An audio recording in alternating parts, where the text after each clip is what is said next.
நிறைய பேர் வீடியோ பார்க்குறீங்க, ஆனால் லைக்கே பண்ண மாட்டேங்கிறீங்க. ஆனால் தயவு செஞ்சு உங்களோட ஃபியூ மினிட்ஸ் ஸ்பெண்ட் பண்ணி ஒரு லைக் மட்டும் இந்த வீடியோக்கு போட்டுட்டு அதுக்கப்புறமா வீடியோவை பார்க்க ஆரம்பிங்க. உங்களுக்கு வேற எதனா ஒப்பீனியன் இருந்தால் அதை கமெண்ட்ல சொல்லுங்க. அதே மாதிரி சேனலுக்கும் மறக்காம சப்ஸ்கிரைப் பண்ணுங்க. வாங்க வீடியோக்குள்ள போகலாம்.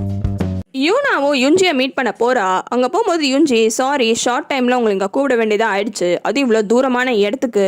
அகீரா ஒரு சின்ன ஊரு, அங்க இருக்கிறவங்க எல்லாருக்குமே ஒருத்தவங்க தெரியும். என்னதான் தெரிஞ்சாலும் மற்றவங்க வீட்டில் என்ன நடக்குதுன்னு பார்க்கறதுக்கு அவங்க ரொம்பவே ஆர்வம் காட்டுவாங்க. அதனால இந்த தூரமான இடத்துக்கு உங்களை கூப்பிட்டேன்னு சொல்றா. யூனாக்கு எதனா பிரச்சனையா, எதுக்காக என்ன இங்க கூப்பிட்டுருக்கீங்கன்னு ஹன்சு கேட்குறா. அதுக்கு யுஞ்சி, யூனாக்கு ஒரு 5 வயசு இருக்கும். அப்ப ஊர்ல ஒரு ஹைஸ்கூல் பையன் காணாம போயிட்டான். ஊரே அந்த பையனை தான் பரபரப்பா தேடிட்டு இருந்தது. அப்ப யூனா போயிட்டு எல்லார்கிட்டயும் எதுக்கு அந்த அண்ணா ட்ரெஸ் போட்டுட்டு ஸ்விமிங் பண்றாங்கன்னு கேட்டா, எல்லாரும் என்னாச்சு இந்த பொண்ணுக்கு இப்பெல்லாம் வளர்றாளேன்னு யோசிச்சாங்க.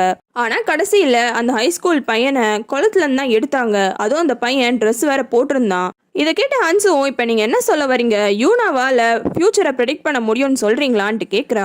எக்ஸாக்டா சொல்லணும்னா அவளால டெத்தா பார்க்க முடியும். சின்ன வயசுல அப்பெல்லாம் பேசிட்டு இருந்தா, அதுக்கப்புறமா ஸ்கூல் போனதுக்கு அப்புறமா அந்த மாதிரி பேசத்தெல்லாம் நிறுத்திட்டா. அதான் பேசுறத நிறுத்திட்டால, அப்புறம் ஏன் இவ்வளவு டென்ஷன் ஆகுறீங்கன்னு ஹன்சு கேட்குறா. இது நல்ல விஷயம் கிடையாது. அவ பேசுறத நிறுத்திட்டாலும் மத்தவங்க எல்லாருமே அவளை வியர்டா தான் ட்ரீட் பண்ணாங்க. அவ என்னதான் சின்ன வயசுல அந்த மாதிரி பேசியிருந்தாலும் அகீரா ஒரு சின்ன ஊரு, அதனால இந்த பொண்ணே இப்படிதான் எதனா ஒன்று பேசிட்டே இருப்பான்ட்டு அவங்க எல்லாரும் மனசுக்குள்ளேயும் அந்த மாதிரி ஒரு தாட் வந்துருச்சு. எல்லாருமே என்ன இப்படிதானே நினைக்கிறாங்க, நான் ஏன் அவங்களுக்காக என்ன மாத்திக்கணும்னு அந்த பொண்ணும் அப்படியே வளர ஆரம்பிச்சிட்டா. யூஞ்சி ரொம்ப ஃபீல் பண்ணோன்னே ஹன்சுவும், கரெக்ட் தான் நீங்க சொல்றது, நானும் கவனிச்சிருக்கேன். யூனா அவ கிளாஸ்ல படிக்கிற எந்த பொண்ணுங்க கூடயும் அவ்வளவு சீக்கிரம் பேசவே மாட்டா. நீங்க கவலையப்படாதீங்க, நான் உங்க பொண்ணை பத்திரமா பாத்துக்கிறேன்னு சொல்ல வரா. ஆனா யுஞ்சி, இந்த விஷயம் எல்லாம் திரும்பி நடக்க ஆரம்பிச்சிருச்சு. யூனா திரும்பியும் எல்லாத்தையுமே பார்க்க ஆரம்பிச்சிட்டா. என்ன சொல்றீங்க நீங்க, திரும்பியும் யூனாக்கு அந்த பவர் வந்துருச்சான்ட்டு கேக்குறா. இங்க பாருங்க, உங்ககிட்ட இந்த விஷயத்த சீக்கிரட்டா சொல்றேன், தயவு செஞ்சு யார்கிட்டயும் இந்த விஷயத்த சொல்லிடாதீங்க. நீங்க மட்டும் விளையாட்டுக்கா இந்த விஷயத்த சொல்லிட்டீங்கன்னா யூனாவோட ஃபியூச்சரே போயிடும். எல்லாரும் யூனாவை ஏதோ பேய் பிடிச்ச பொண்ணுன்ட்டு ட்ரீட் பண்ண ஆரம்பிச்சிருவாங்கன்ட்டு யுஞ்சி கெஞ்சுறா. இப்ப நான் என்ன பண்ணணும் நீங்க நினைக்கிறீங்கன்னு ஹன்சுவே கேக்குறா. அதுக்கு யுஞ்சி, இங்க பாருங்க, யூனா உங்ககிட்ட எதனா சொன்னானா அதை கேட்க மட்டும் செய்யுங்க, அதுக்கப்புறம் அவளோட வாயையும் மூட வச்சிருங்க. எப்படின்னா, நீங்க இவ்வளவு பயந்து அழுவுறத பார்த்தா யூனா ரீசெண்டா எதையோ பார்த்திருக்கா. எதை பார்த்தா அப்படின்ட்டு கேக்குறா. ஒரு லேடி யூனாக்கு டிராயிங் சொல்லி கொடுத்தா. இப்ப அந்த லேடி இறந்து போயிட்டான்னு எல்லாரும் சொல்றாங்க. பார்க்கும் போலீஸ் ஹெட்டும் சேர்ந்து அந்த ஃபிளையரை ஊர் ஃபுல்லா ஒட்டிட்டே போறாங்க.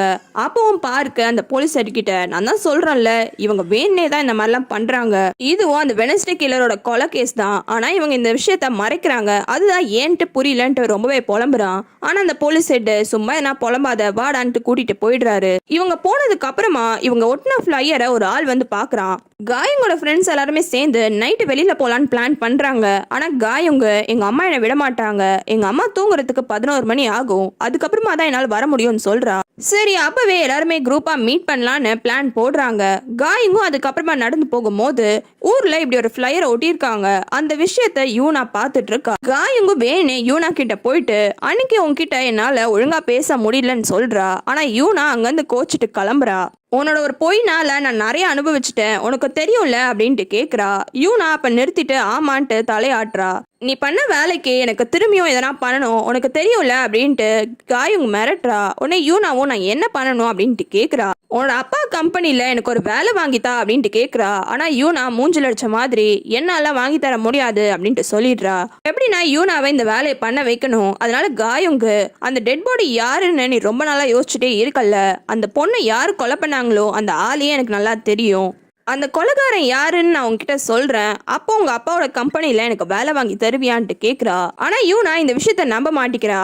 நீ அன்னைக்கு நைட் டைம் ஏதோ ஒரு காரணத்துக்காக வெளியில வந்த, ஆனா நானும் அதே இடத்துல இருந்திருக்கேன், நான் அந்த டைம் அங்க என்ன பண்ணிட்டு இருந்தேன்னு உனக்கு டவுட் வரலையா? நீயும் உன்னோட அந்த முட்டாள் ஃப்ரெண்டு 2 பேரும் சேர்ந்து அங்க இருக்கிற மண்ல உருண்டு விளையாடிட்டு இருந்தீங்க. ஆனா நான் அங்க வந்து நின்னதுக்கான காரணம் அந்த கொலைகாரன் தான். அந்த கொலைகாரனை கையும் களவுமா பிடிக்கிறதுக்காக தான் அன்னைக்கு நான் நைட்டு வந்திருந்தேன். வீட்டுக்கு போய் இந்த விஷயத்த பத்தி நல்லா யோசிச்சுட்டு நல்ல முடிவா சொல்லுன்ட்டு போயிடுறா. உடனே யூனாவும் இந்த விஷயத்த பத்தி யோசிக்க ஆரம்பிச்சிடுறா. ஹன்சுக்கு பயம் வந்ததுனால வீட்டில் இருக்க எல்லா சின்ன சின்ன விஷயத்த கூட மாத்திடுறா. அவளுக்கு பிடிச்ச மாதிரி கர்டைனு டிராயிங்ன்ட்டு எல்லா விஷயத்தையும் மாத்தி வச்சிடுறா. அந்த பழைய குப்பையை எல்லாமே தூக்கிட்டு வெளியில போலான்னு யோசிக்கும் போது அந்த குப்பையில ஒரு டிராயிங் அவளுக்கு கிடைக்குது. ஒரு அம்மா கையில ஒரு கை குழந்தைய தூக்கிட்டு இருக்க மாதிரி இருக்கு. காயங்கோ அவ ஃப்ரெண்ட்ஸ் கூட பிளான் பண்ண மாதிரி அவங்க அம்மாக்கு தெரியாம வீட்டை விட்டு நைட்டு கிளம்புறா. ஆனா நைட்டு ஒரே மழை, இடியும் மழையா பெய்யுது. அந்த மழையில ஒரு ரெயின் கோட்டை போட்டுட்டு இவளும் நடந்து போறா.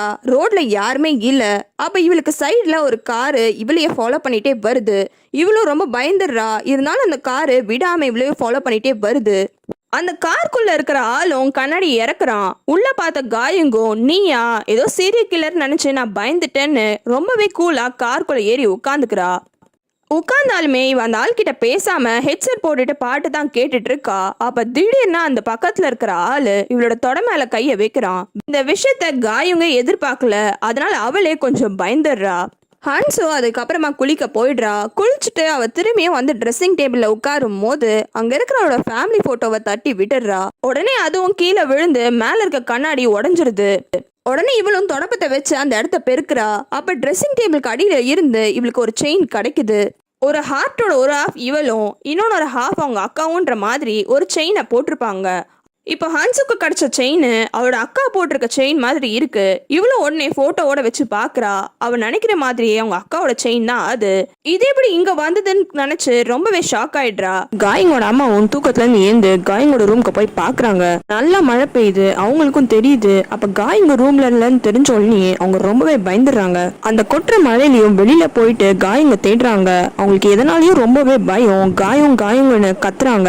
அவங்களோட கை காலு வாயின்ட்டு எல்லாத்தையும் யாரோ கட்டி வச்சு அவங்களும் கண்ணு மண்ணு தெரியாம காப்பாத்துங்கன்ட்டு ஓடுறாங்க. அவங்க உயிரை புடிச்சிட்டு ஒரு மழையில ஓடிட்டு இருக்கும் போது கருப்பு கலர் கோட் போட்டுட்டு யாரும் வந்து நிக்கிறாங்க. இப்பவும் அதே மாதிரி யாரும் கருப்பு கலர் ட்ரெஸ் போட்டு வந்து நின்னோடனே காயங்கோட அம்மா கத்துறாங்க, என்ன விட்டுரு, தயவு செஞ்சு என் உயிரோட விட்டுன்ட்டு கெஞ்சுறாங்க. உங்களுக்கு வேற சீரீஸ் பார்க்கணும்னா கமெண்ட்ல சொல்லுங்க.